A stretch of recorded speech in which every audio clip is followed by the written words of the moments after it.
Pete, welcome back to Bright Ideas Clearviews again and again and again and again and again and again. Last time we spoke about something exciting coming to Clearview and SolarLite now with our new brand. Yeah. It was our SolarLite Path Stud or SolarLite P. Yes. Which we didn't have any examples last time, but I can see you've brought in a couple of things today to show us and to explain. Can I ask, is SolarLite P or SolarLite Path now available? What it does, where to put it, what sectors we're going into. I'm going to ask 14,000 questions right now, and then you're just going to spit for ages. Okay. But yeah, go. Okay. So, SolarLite P. SolarLite Path. The P is for path. So we've got our traditional studs that we've had for an awful long time. They tend to be installed into areas that would typically be public highways. So they are very controlled. It's type approved. There's a whole load of regulation around the colours and the way they work and the brightness and all that sort of stuff. But there's a whole other market where people aren't so interested in, that sort of thing. They want something that's specifically fits their needs. And that was really around pathways, guiding people who are typically on foot, maybe on cycles, but they don't need the whole kind of type approved things. They want something that's easier to install, more cost effective, but actually delivers what they want. And that's really what the SolarLite P is all about. So key differences, I guess. First thing, the things that are same is that it still is solar powered. It charges up during the day, and when it goes dark, it turns on. That's the stuff that we're well known about. That's the whole thing around SolarLite. That's what people know. That the reliable, active stud that is dynamic. It turns itself on and off when it needs to. Pathways, cycle paths, tow paths, and so on. The benefit there is really you're looking at like a short distance delineation. You don't want this to be visible, a kilometre away. You want it to be visible 20, 30 metres away. You want to be able to see it as you're walking across this footpath or around this shopping centre or whatever, and just guiding you where you need to go. So key difference is there's only a single LED in these devices, but that LED is visible 360 degrees around the device. So our traditional road studs tend to have very directional LEDs, and that's part of the kind of type approval. They had to be visible only in a certain area. This is visible all the way around, but importantly, it's not visible above. There's evidence that shows that actually shining a light in the air impacts bats, and I never really understood that because I thought bats don't see, they use sonar and stuff. But what it impacts, if you shine a light vertically, it changes the way insects behave. So that then is the food source for the bats, and then that effectively changes the way the bats behave.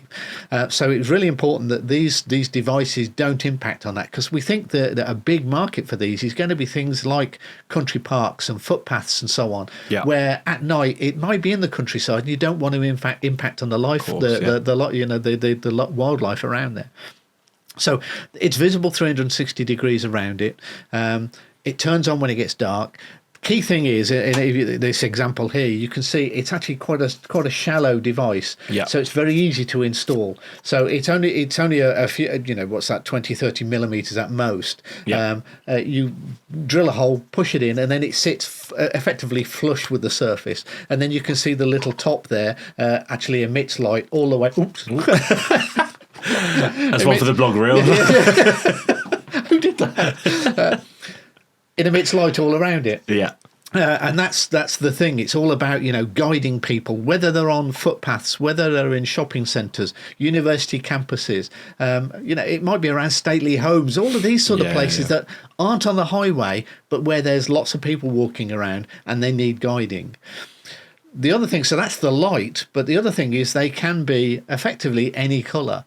Now, we currently do them in all the standard colours that the traditional road studs are in. So white and red and green and amber.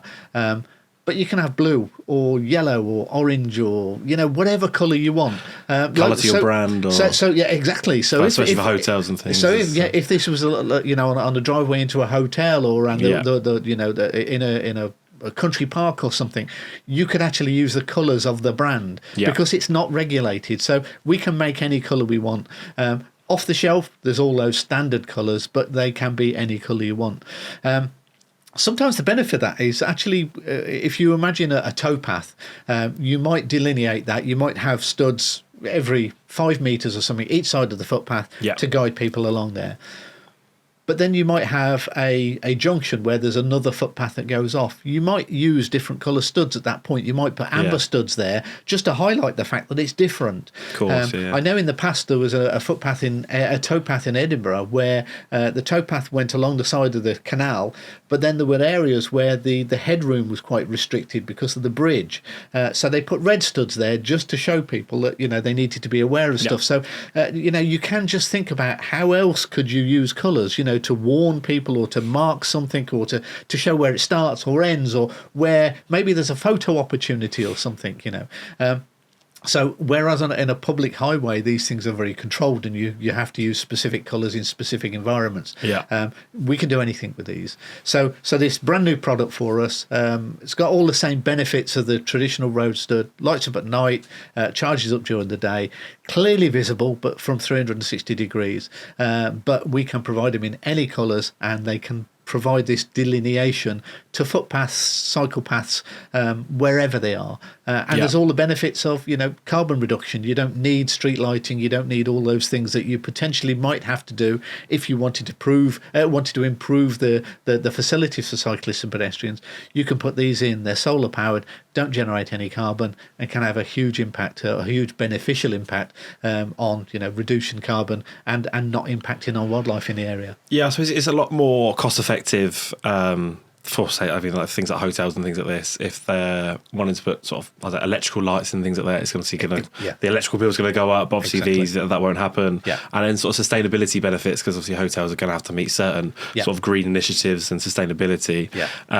So obviously these are going to decarbonise. There's not going to be any carbon emitted from the electrical light, basically. So it has that benefit also. Sounds like a pretty nifty product that Clearview are bringing out. Anyway, Pete, thank you again for another fantastic explanation. I can't wait for people to come by them. You're very welcome. Nice to see you again.